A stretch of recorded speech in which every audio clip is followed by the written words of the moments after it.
YAHAWAH, BAHASHAM, YAHAWASHI, BAHASHAM, RAWCHAA, QADASH, double honest to GMS who tell me this truth. Revelation 13:16, and he causeth all, both small and great, rich and poor, free and bond, to receive a mark in their right hands or in their foreheads. Revelation 13:17, and that no man might buy or sell, save he that had the mark, the name of the beast, or the number of his name. University of California in San Francisco. So what is a brain-computer interface? It's a way in which a computer can take information directly from the brain without you having to type or speak it in and translate that into some kind of action. That's what Pinkerton is working on, a connection between the brain and a device, like your phone or a prosthesis. He was first inspired by his dad, who works on clean energy. My dad came in to talk to our class when I was in 3rd grade about graphene, just to give a little presentation. I'm not sure why, but that sort of sparked my interest, and I had just been thinking of, like, why isn't this being used everywhere if it's like the perfect material? And so I started thinking of applications, and at first it was mainly like for the military or something. Now it's sort of focused away from that into, well, the brain-computer interface and like VR, maybe super immersive VR. Obviously it could help the disabled.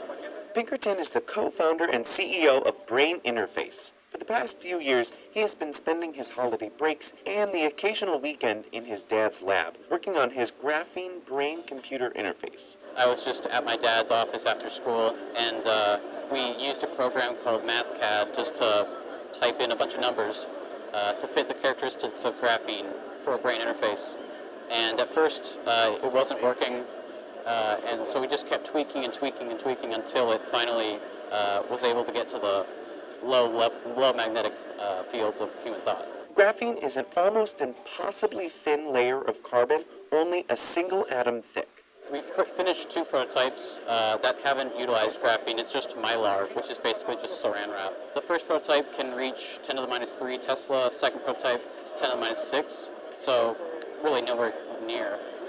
But this new graphene prototype that's about halfway done, if our math is correct, we'll be able to reach 10 to the minus 15, which is the level of human thought that we need to have for a successful brain interface. The goal is to have a computer-brain interface that is small enough to fit in an earbud or the inside of a hat, that will allow users to use thoughts to control physical devices, like playing music on their phones or to control a prosthesis. People know that it could be used for all these amazing things, but they really haven't found the killer application, and I think that's what we've done.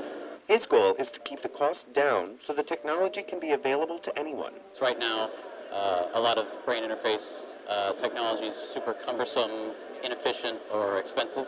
So we're hoping to get all 3 of those things sort of out of the way. It's basically, it can fit in an earbud, it can read the magnetic fields of human thought with no problem, and it's relatively inexpensive. You can imagine how good that could be for disabled people. They could move robotic arms just by wearing the earbuds and thinking about it, instead of having, well, basically their skull opened up and electrodes put on their brain.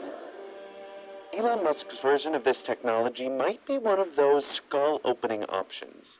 Neuralink, a company co-founded by Musk, is working to add a digital, quote, 3rd layer above the cortex that would work well and symbiotically with you. The purpose of Neuralink is to create a high bandwidth interface to the brain such that we can be symbiotic with AI.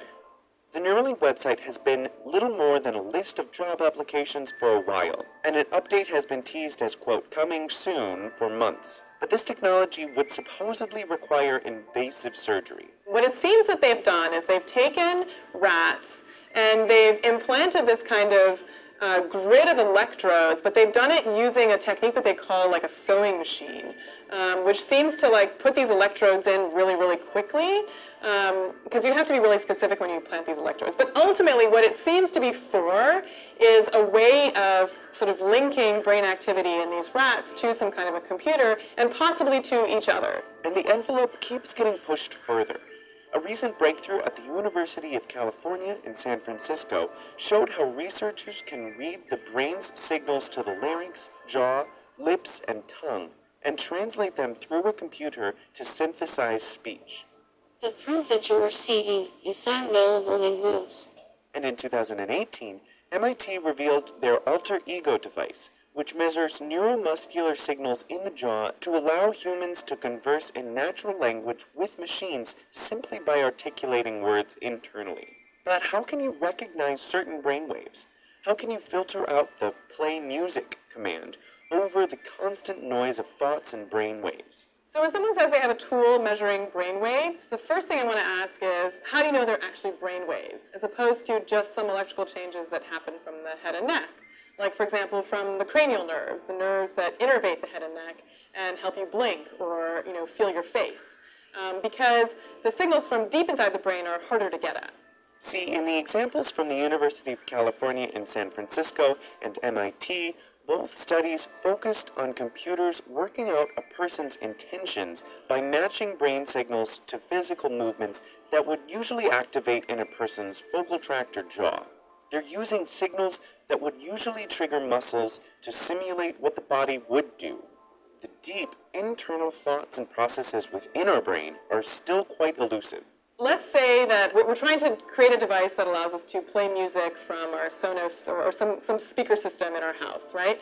So how I would imagine telling the Sonos to do that versus how someone else would might be pretty different. But you could train me to do it. And that is exactly Pinkerton's intent. And you can kind of almost teach the brain to do specific things over and over again. Now, this is not entirely new information. We've been hooking brains up to machines to read electrical activity since the 1920s. And brain-computer interfaces? These are tools that people have been working on since the 1970s. And there are still a lot of hurdles in terms of making them commercially available. For a lot of these tools, you actually need to sit very still, and you need to keep very still. And so that doesn't have a lot of real-world applications. So I think that limitation is something that a lot of these engineers really are facing, is how do you continue to distinguish signal from noise when the person is moving?